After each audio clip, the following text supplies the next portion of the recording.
మంచి life style ఉన్న వాళ్ళు కూడా ఆ ఏజ్ వచ్చేసరికి వాళ్ళకి ఎందుకండి హియరింగ్ ప్రాబ్లమ్స్ వస్తాయి? వెనుకటి పనికొచ్చేటువంటి నరాలు అనేది కొంచెం వీక్ అవుతూ ఉంటాయి, అందుకు హీరింగ్ లాస్ వస్తూ ఉంటుంది, హీరింగ్ లాస్ డౌన్ అవుతూ ఉంటుంది. డయాబెటీలో ఉన్న వాళ్ళకి కూడా ఈ హీరింగ్ లాస్ ఎక్కువగా అవ్వడానికి అవకాశం ఉంటుంది. దీంట్లో ఏంటంటే ఏ ఫ్రీక్వెన్సీలో ఎంత హీరింగ్ లాస్ ఉంటుందని మనకు తెలుస్తుంది. ఏ టైప్ ఆఫ్ హీరింగ్ అంటే కండక్టివ్ హీరింగ్ లాస్ అంటాము, సెన్సరీ న్యూరల్ హీరింగ్ లాస్ అంటాము. కొన్ని డాక్టర్స్ని అడిగి వాళ్ళ సూపర్విజన్లో తెలుసుకొని పాటించాల్సిన చాలా డౌట్స్ ఉంటాయి అన్నమాట.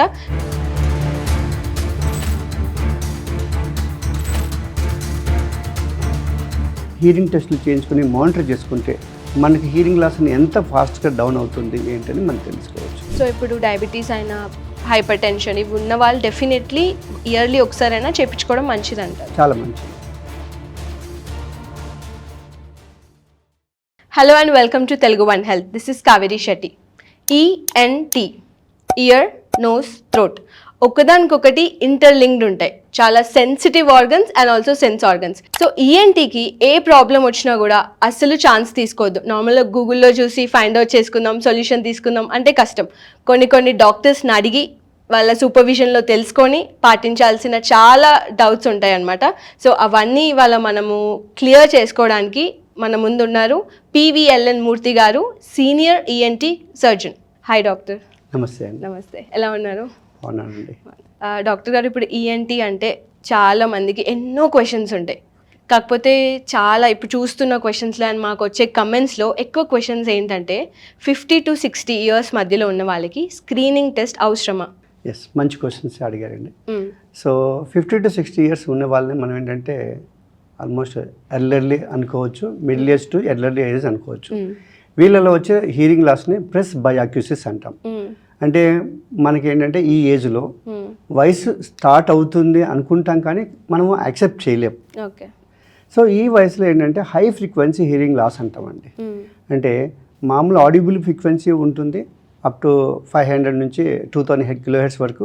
ఆ తర్వాత హయ్యర్ ఫ్రీక్వెన్సీస్ అంటాం 4000, 8000, 12000 కిలోహెర్ట్స్ దగ్గర వాళ్ళకి హయ్యర్ ఫ్రీక్వెన్సీలో యూజువల్గా హీరింగ్ లాస్ డౌన్ అవుతూ ఉంటుంది, వెనుకటికి పనికొచ్చేటువంటి నరాలు అనేది కొంచెం వీక్ అవుతూ ఉంటాయి, అందుకు హీరింగ్ లాస్ వస్తూ ఉంటుంది.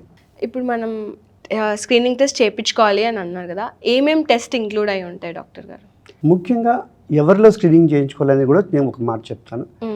సో 50 నుంచి 60 సంవత్సరాల మధ్యలో వాళ్ళందరూ చేయించుకోవడం ఒక మంచి పద్ధతి. ఎందుకంటే మనం జనరల్ హెల్త్ చెకప్ ఎలా చేయించుకుంటామో అలాగే చెవుకు సంబంధించినటువంటి టెస్ట్లు కూడా చేయించుకుంటే మన యొక్క హీరింగ్ ఏ లెవెల్లో ఉంది, ఏ టైప్ ఆఫ్ హీరింగ్ అంటే కండక్టివ్ హీరింగ్ లాస్ అంటాము, సెన్సరీ న్యూరల్ హీరింగ్ లాస్ అంటాము. దీంట్లో నరాల వీక్నెస్ ఉందా, లేదంటే లోపల ఉంటున్న మిడిల్ వంటి అవయవాలు ఏమైనా లోపం ఉందా అని మనకు తెలుస్తుంది. దీన్ని బట్టి దానికి తగినటువంటి టెస్టులు చేయించుకోవడానికి వీలవుతుంది. ముఖ్యంగా gold standard testing is pure tone audiometry. దీంట్లో ఏంటంటే ఏ ఫ్రీక్వెన్సీలో ఎంత హీరింగ్ లాస్ ఉంటుందని మనకు తెలుస్తుంది. హయ్యర్ ఫ్రీక్వెన్సీలో ఉంటుందా, లేదంటే లోయర్ ఫ్రీక్వెన్సీలో హీరింగ్ లాస్ ఉంటుందా తెలుస్తుంది. అలాగే టెంపరామెట్రీ అంటాం. దీంట్లో ఏంటంటే మిడిల్ ఇయర్ ఆస్కులర్ సైన్ దాంట్లో ఏమైనా లోపం ఉందా లేదని తెలుస్తుంది.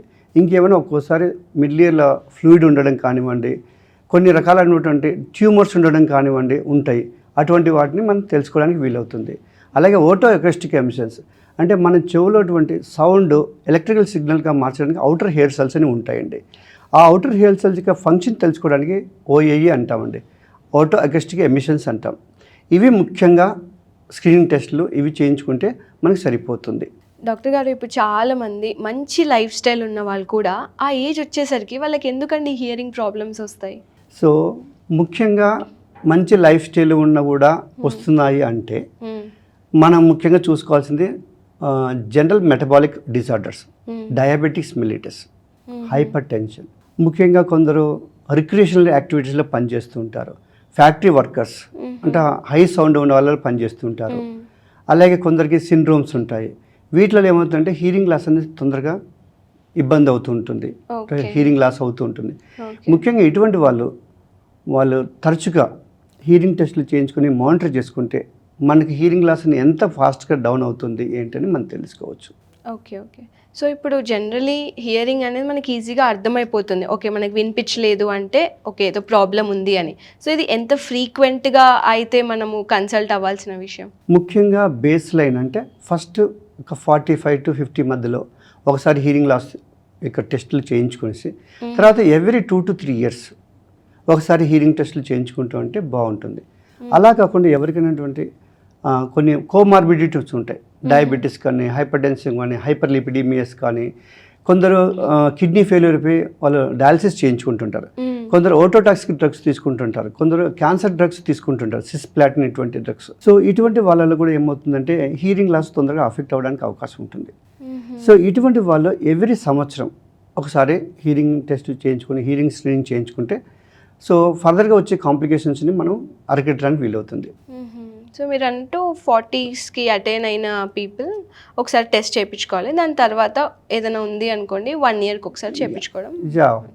ఏదైనా సిమ్టమ్స్ ఉంటే తొందరగా చేయించుకోవాలి, లేకపోతే 2 to 3 years మధ్యలో ఒకసారి చేయించుకుంటే స్క్రీనింగ్ చేయించుకుంటే చాలా బాగుంటుంది. సో ఇప్పుడు డయాబెటీస్ అయినా హైపర్ టెన్షన్ ఇవి ఉన్న వాళ్ళు డెఫినెట్లీ ఇయర్లీ ఒకసారైనా చేయించుకోవడం మంచిది అంటారు, చాలా మంచిది, ఫ్యూచర్లో ప్రాబ్లమ్స్ రాకుండా. ఎందుకంటే డయాబెటీస్లో మనం డయాబెటిక్ న్యూరోపతి అంటాం, అంటే నరాల యొక్క పెరిఫెరల్ నరాల వీక్నెస్ వచ్చి తిమ్మిర్లు వస్తుంటాయి, అలాగే చెవులో కూడా నరాలు ఉంటాయి. సో ఆ నరాలు కూడా వీక్నెస్ సేమ్ అదే విధంగా జరుగుతూ ఉంటుంది. సో అందుకని ఏంటంటే మనం డయాబెటీస్లో ఉన్న వాళ్ళకి కూడా ఈ హీరింగ్ లాస్ ఎక్కువగా అవ్వడానికి అవకాశం ఉంటుంది, అందుకని వాళ్ళు రెగ్యులర్గా మానిటర్ చేసుకుంటే చాలా బాగుంటుంది. గారు ఇప్పుడు ఇదే ఏజ్లో స్క్రీనింగ్ చేయించుకోవాలి, దానివల్ల బెనిఫిట్స్ చెప్పారు. ఇన్ కేస్ కొంతమంది అవేర్నెస్ లేక చేయించుకోకుండా ఉంటారు, సో వాళ్ళకి ఏమవుతుందంటారు? ముఖ్యంగా ఇప్పుడు కొంచెం వయసు పడిపోయిన తర్వాత మనకు వినిపించదండి. అవునండి. కొందరికి నాకు వినిపిస్తుంది, నాకు అర్థం కావట్లేదు అంటుంటారు. మీరేం చెప్తున్నారో అర్థం కావట్లేదు అంటారు, వినిపించినా అర్థం కావట్లేదు అంటారు. ఓకే. సో ఇదంటే వర్డ్ డిస్క్రిమినేషన్ అంటాం, స్పీచ్ డిస్క్రిమినేషన్ స్కోర్ పడిపోతుంటుంది, ఎందుకంటే వాళ్ళలో హై ఫ్రీక్వెన్సీ హియరింగ్ లాస్ ఉంటుంది కాబట్టి అలా వర్డ్ డిస్క్రిమినేషన్ స్కోర్ పడిపోతుంటుంది. But they can hear well. So వీళ్ళలో ఏమవుతుందంటే ఇప్పుడు ఫ్యామిలీ ఉన్నారు, ఫ్యామిలీ గ్యాదరింగ్ ఉంది, సోషల్ గ్యాదరింగ్ ఉంది, ఫ్రెండ్స్ గ్యాదరింగ్ ఉంది, ఈవినింగ్ వాక్ వెళ్తారు వాళ్ళకి అందరితో. సో ఏమవుతుందంటే వాళ్ళకి వినిపించకపోవడం వల్ల, వర్డ్స్ అర్థం కాకపోవడం వల్ల ఏమవుతుందంటే వాళ్ళు వేరే వాళ్ళతో మింగిల్ అవ్వలేరు. అవును డాక్టర్. సో దానివల్ల సోషల్ విత్డ్రాల్ అంటాం, అలాగే సైకలాజికల్ డిప్రెషన్, కాగ్నిటివ్ ఫంక్షన్ తగ్గిపోతుంది. అలాగే వాళ్ళు ఏదైనా వర్క్ చేస్తున్నారు అనుకోండి, సపోజ్ ఏదైనా ఉద్యోగం చేస్తున్నారు ఆ వయసులో కూడా, సో ఇలా వినిపించకపోవడం వల్ల వాళ్ళు దాంట్లో కూడా ప్రొడక్షన్ కూడా తగ్గుతూ ఉంటుంది. సో యూజువల్గా దీనివల్ల అంటే డిప్రెషన్ రావడం కానీ, సోషల్ విత్డ్రాల్ రావడం కానీ జరుగుతూ ఉంటుంది. సో అందుకనే హీరింగ్ స్క్రీనింగ్ చేయించుకుని దానికి తగినటువంటి జాగ్రత్తలు తీసుకుంటే మనం ఎండ్ ఆఫ్ ద లైఫ్ వరకు హ్యాపీగా అందరితో కలిసి ఉండొచ్చు. అండ్ ఆల్సో వాళ్ళు ఇలా చేసే వరకు పక్కన వాళ్ళు కూడా ఎగతాళి చేయడం, అది ఇంకా ఎక్కువ సెల్ఫ్ ఫీల్ అవుతూ ఉంటారు. సో అందుకనే దీన్ని సోషల్ విత్డ్రాల్ అంటాం.